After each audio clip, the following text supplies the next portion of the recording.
working on the rear end of the Savage still. As you can see, I've got the entire rear end in pieces now, every piece out. Got the right hand side there. You can see all the bolts and screws you have to take out to keep the rear end, take the rear end fully apart. That's the centre bit with the front hinge pin holders. Not sure what this piece is. And then you've got the bulkhead and the diff case and the shock tower, the body post. I've got the differential. Differential actually looks pretty good. It's in pretty good nick. You can see, oh, hang on, I'll have to focus the camera. You can see none of the teeth are really worn. I don't think this truck's been used that much, to be honest, and it has got metal diff cases on the HPI Savage X as well. The diff pinion as well, also pretty good. So that's good to see, and also the drive cups literally have no wear on them at all.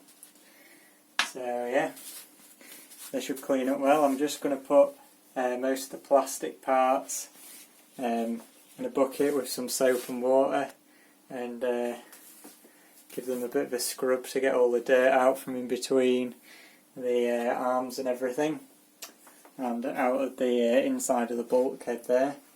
And then I'll strip the diff down and have a look at the internals, put some oil in, because I think it just has grease in at the minute, because it's incredibly easy to turn. It's about the same as like 2,000 or 3,000 weight oil, so it's probably just got grease in. So I'll rebuild that and then start putting it back together. So I've got everything cleaned up on the back end.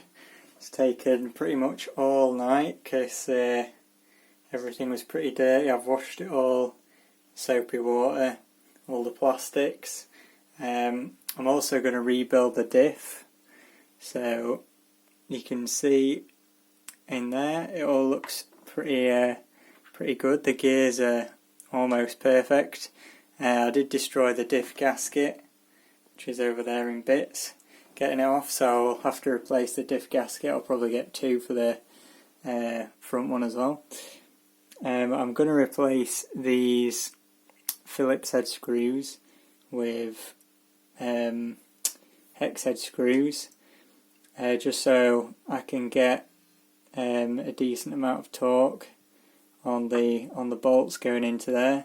And also these were extremely tight, thread locked in, almost impossible to get out with a Phillips head screwdriver. I had to use this giant long handled one.